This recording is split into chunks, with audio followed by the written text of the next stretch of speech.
Good morning, yogis, or whatever time of day you're choosing to watch this video. Dory Miller and I are in the studio again, and we're creating 2 videos this morning. I'm reminding you that you can access these videos by going on to our Facebook page if you're a facer, or you can go onto our website and access them anytime. We do post to the social media, Facebook and website, on Mondays and Fridays, usually, all things being equal. But 2 a week you could probably expect. And these are tastes of sequences that we're teaching in the studio now, as we've opened the studio to small groups under strict protocols approved by our district health officer. Today's sequence calls for a blanket, 4 foam chip blocks, 2 wooden bricks, and a belt. You're probably getting the sense that this is a basic Iyengar yogic prop kit. It is. And it's been very interesting and sometimes quite amusing to see the prop equivalents that folks are bringing to class. We have no lack of creative alternatives to these. And so don't feel that you have to get something that looks exactly like these. You know, your strap might be a man's tie, it might be the belt from a house robe. You'll find something if you look around home that approximates these things. Today's sequence begins with our brick at the wall. Have a look. The brick is about 6 or 8 inches out from the wall. We've done this calf stretch before, and we're doing it today as the beginning of a sequence that's going to bring us into a deeper awareness of the foundations of the postures, in this case the feet.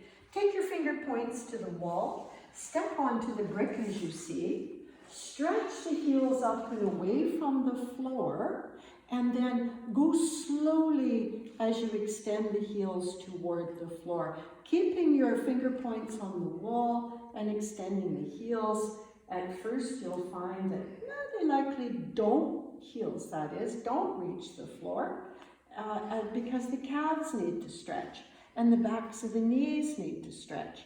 And so we give them an opportunity here to lengthen from the back of the knee right the way down to the heels, to the floor. And I feel my heels just dusting the floor now, so I'll step off. And I'll take the brick and bring it this way, lengthwise from the wall. And again, finger points at the wall for stability. Take the toes of the feet up the wall and then just scrub them down so the back of the toes are stretching.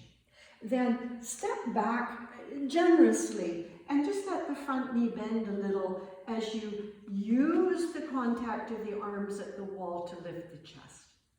So this is a toe stretch, a foot stretch, stretching the arches of the feet, inner and outer arches. And we'll just hop forward and take the second side. See, I start with the toes significantly up the wall and then rub them down the wall to stretch the backs of the toes and also to stretch the inner and outer arches. Hop back, hop, hop, hop, back away from the wall, bend the front knee, use the finger points to lift the chest, to lift the pubic bone up, and to take the abdomen in and up, and then step down.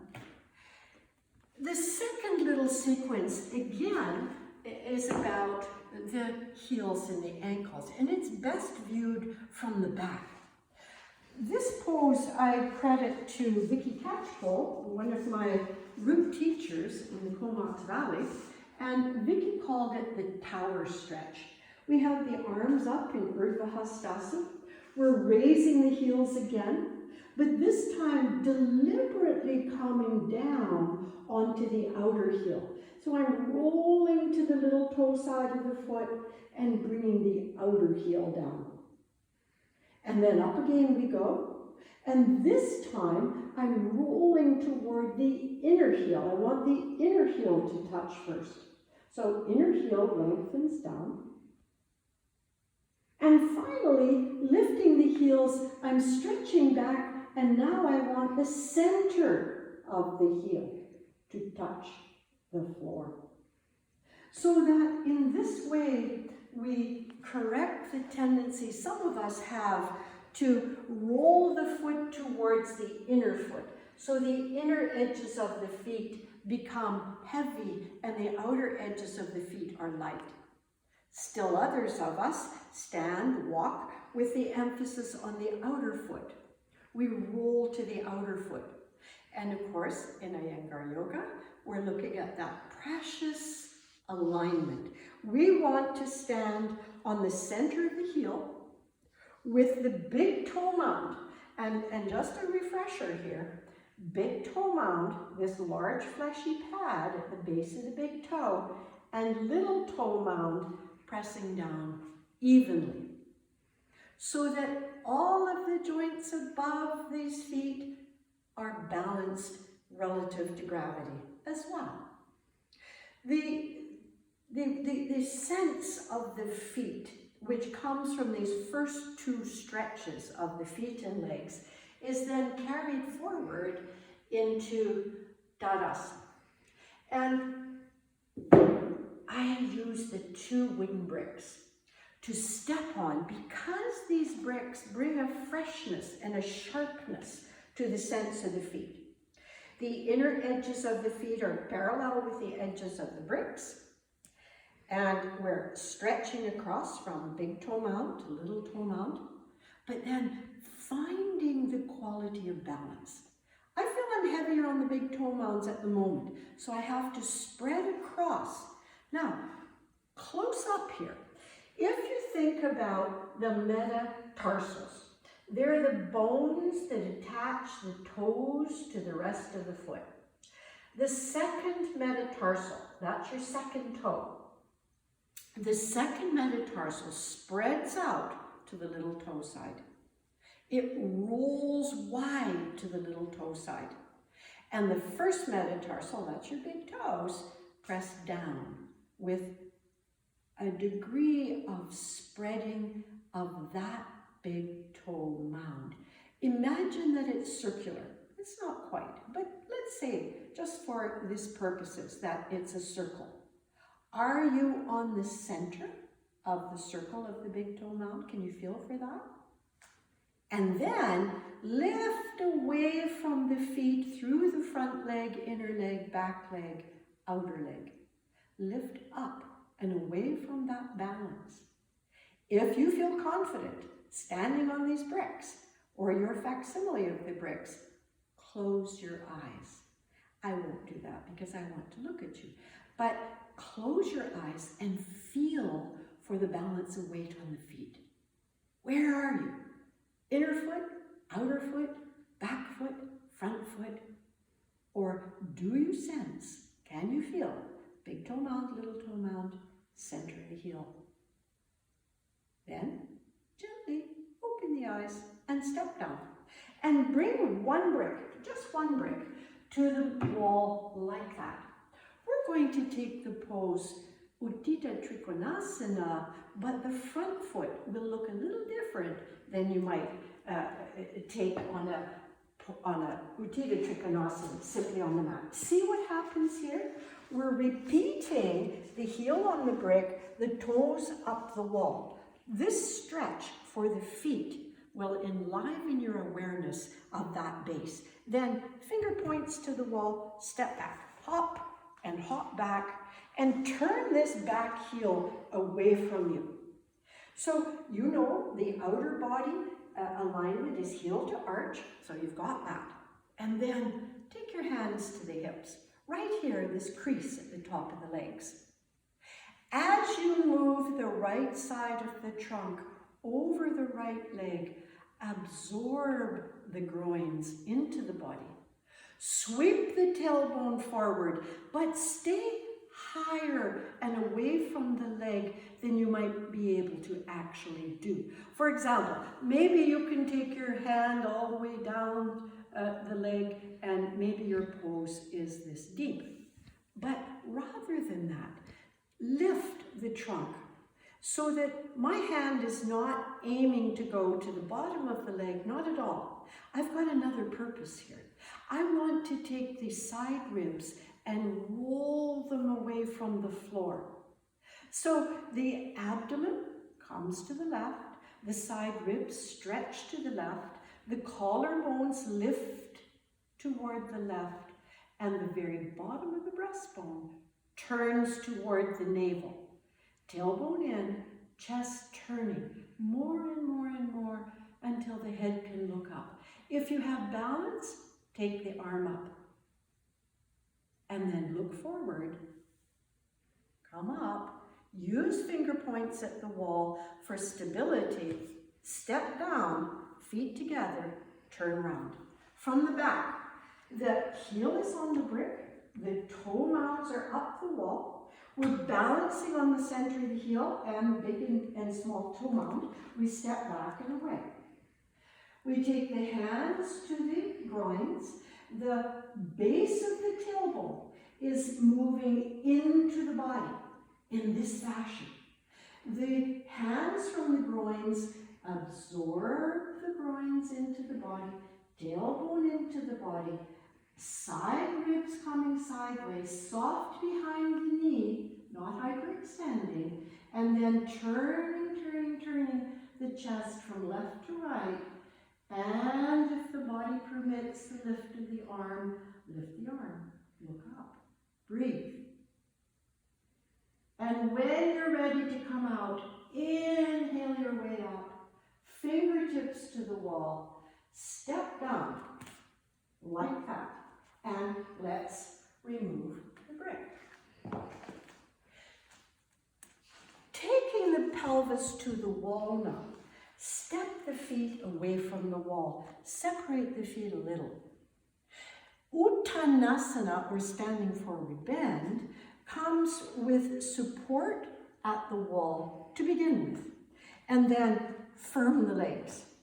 As you firm the legs, feel the contact of the feet with the floor. Again, big toe mound, little toe mound, center of the heel. Keep that. Take hands to the groins, lift up and over the groins. Chest is stretching forward, hands are coming down. You might be able to take fingertips to the floor, or you might say, no, I need a little bit more support, maybe tall bricks or side bricks or flat bricks. I need a little bit more support to press the hands down and to firm the legs. So now, the firming of the legs means the muscles of the thighs are drawing up into the groins, but we're staying soft behind the knees. Uttanasana involves a complete forward fold with the back of the head releasing toward the floor.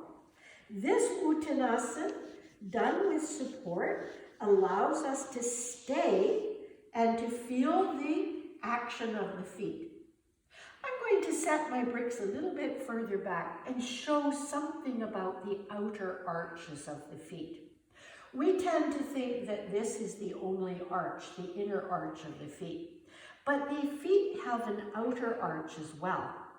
And if the outer arch is activated by pressing big toe mound, little toe mound, center the heel down, you can slide your fingers under the feet and the fingers will touch at the center of the foot. This is because outer arch is activated, inner arch is activated. The toes are relaxed and long. When you find the big toe mound, little toe mound, center the heel, you're beginning to activate the muscles of the feet, which allow the bones of the arches to take support and lift. To take Uttanasana away from the wall, just give yourself a little push. See how the fingers come back to the wall? Give yourself a little push off the wall. And again, bricks if necessary. If this is your pose, that's absolutely okay.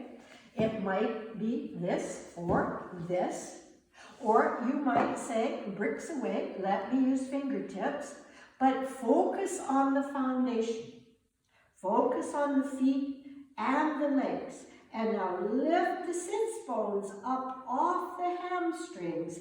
Slide your hands behind the calves and push the calves forward. Squeeze and lengthen the side body upward and let the crown of the head release. Breathe. To come out, take the hands to the hips. Keep the legs firm. Inhale, and up we rise. We'll set the bricks to the side for the moment. And now we're to a pose called Utkatasana, which involves, first of all, fingertips to the wall.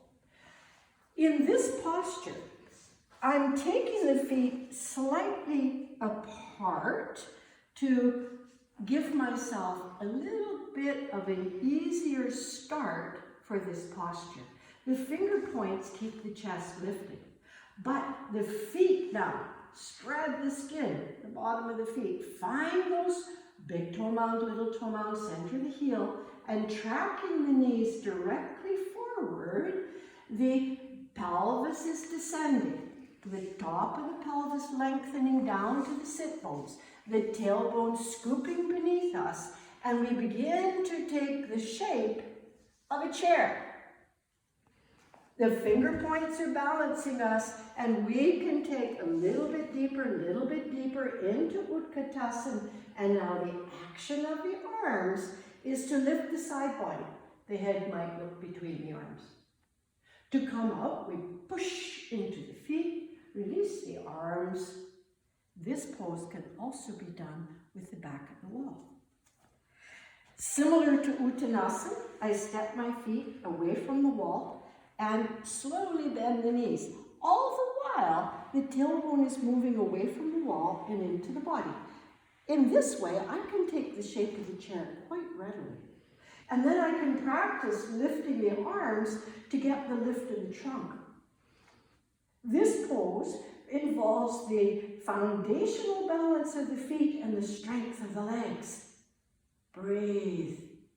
And when you must come up, push into the feet and slide up the wall.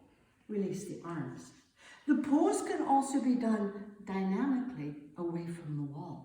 Give yourself a little push off the wall, come to the center of your mat, separate the legs, and then simultaneously, knees bend, arms reach up, and find that chair position as you stretch the side body into the fingertips.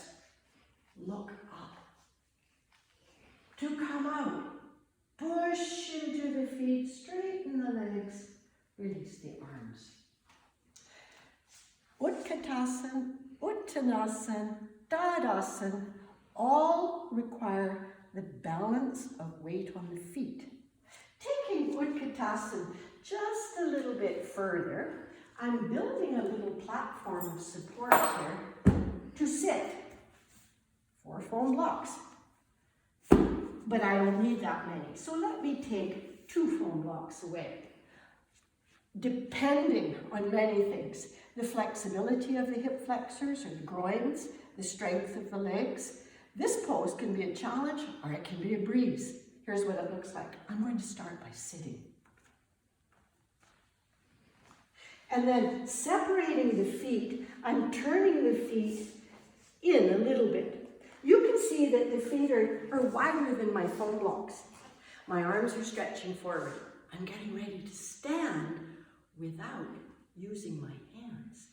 I inhale, press into the 4 corners of the feet, stand up. And then reverse. Arms forward for balance. Track the knees forward. Descend, descend, descend, descend, descend, descend, descend with control. There we go. Now, if it should happen that you pop down the last few inches, maybe take a little bit more support under you so that you can use your control, feet and legs, to come down evenly. Let's see how that works. Arms are coming forward, chest is up, push and lift and come up. And coming down, arms forward, chest up, knees tracking forward, big toe mound, little toe mound, easing our way down and onto the support. And here we are in Malasana, also called the garland pose. In Malasana, I'm gathering the feet a little closer in and wedging the elbows between the knees. Palms are joined. The knees press the elbows press the knees. And I lift the chest. The first stage of this pose, balance a weight on the feet, groin soft and deep, arms pressing out, knees pressing in. I might be able to take the pose just a little bit further by lengthening the side body and wedging the back of the arm against the front of the shin. You can see as I press the arm to the shin moves back. The groins absorb that action. Arm bones to shin. It brings the chest further forward. But I can feel how this foot wants to roll up and out to the little toe side. I have to press the big toe side, inner heel down, and move the chest forward and take Namaste hands. First stage, Malasana.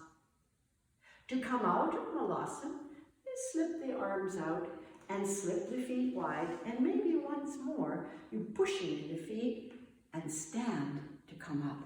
We'll remove the foam blocks. And as we remove the foam blocks, we're looking at Satyabandha Sarvangasana. 2 wooden bricks at the wall, 1 blanket, folded lightly, just enough for the upper body to rest onto some softness, and the belt. Now, when I come down between the wooden bricks and the blanket, I'm going to be facing the wall, and the feet are going to be on the wooden bricks again. So we sit sidewise.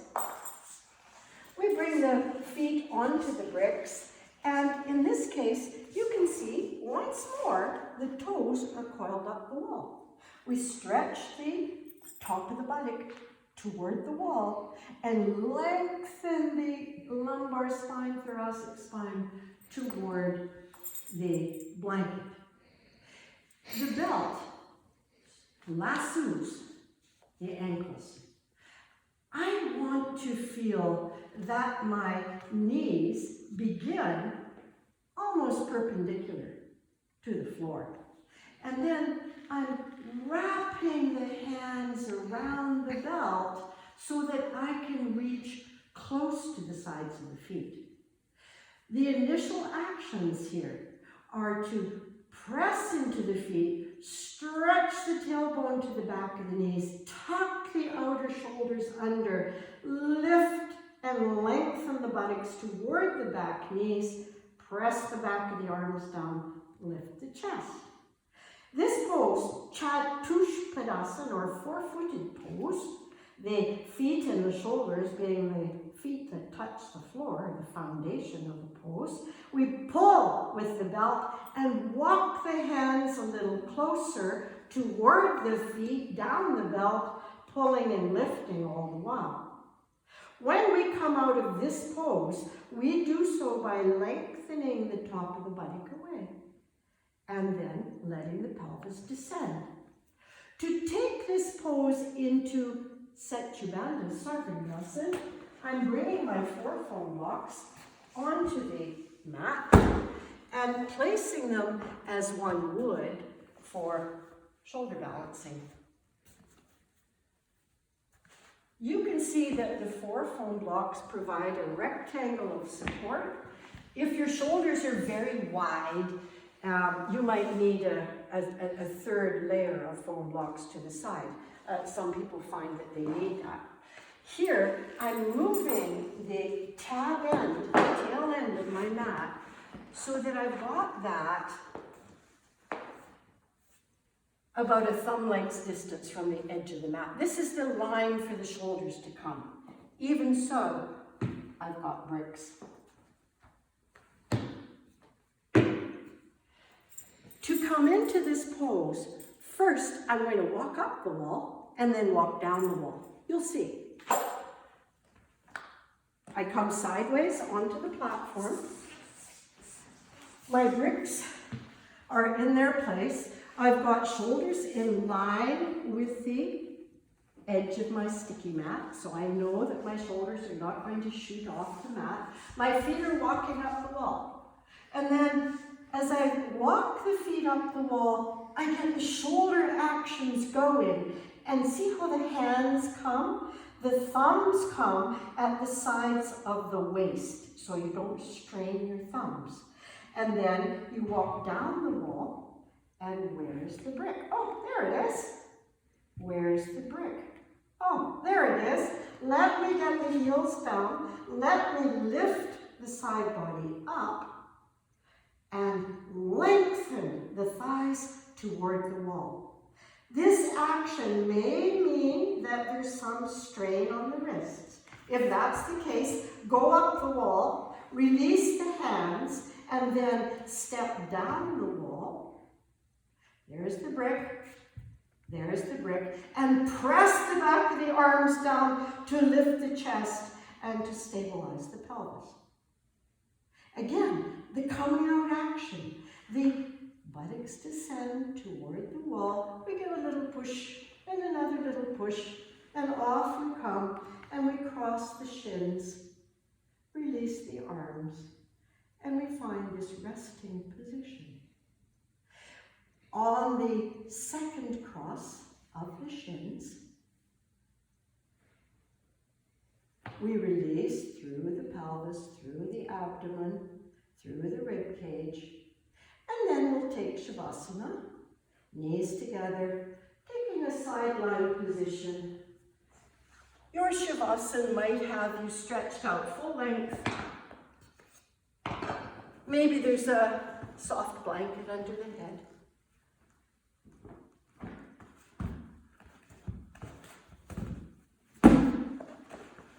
And we're sufficiently free from the wall that the feet are not touching the wall, because that would be distracting.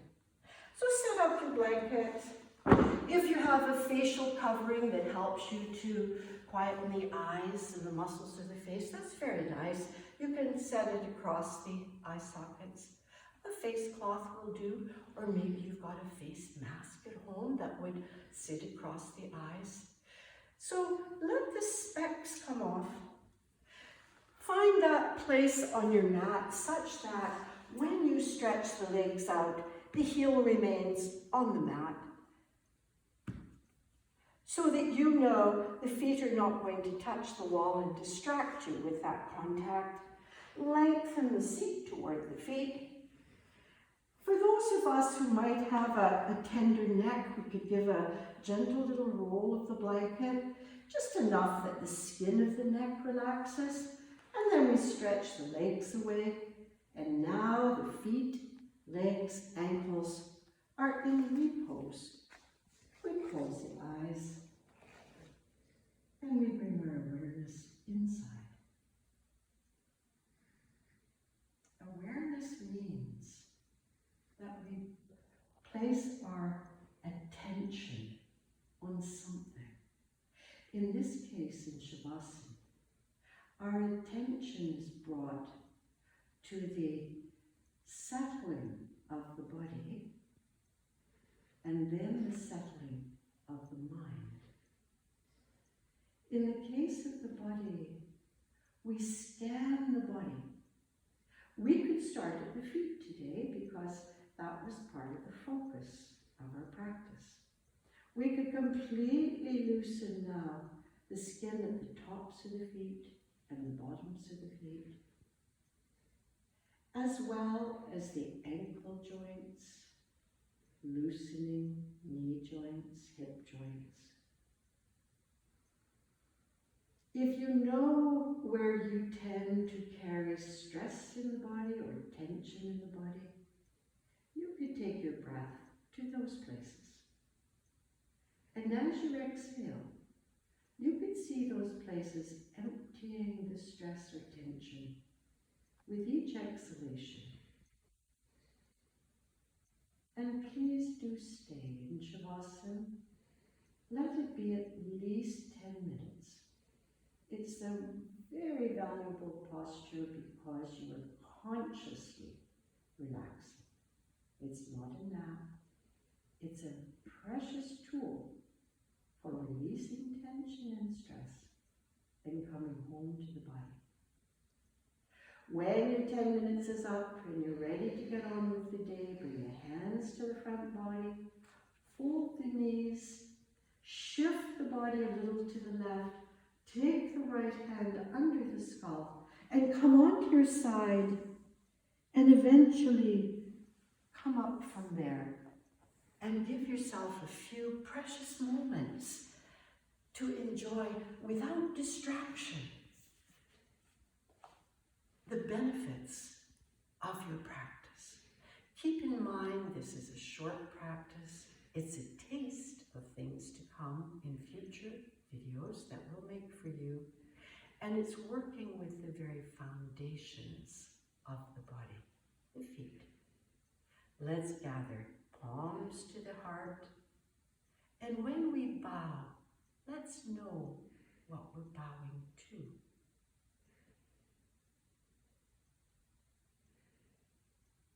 Namaste and thank you.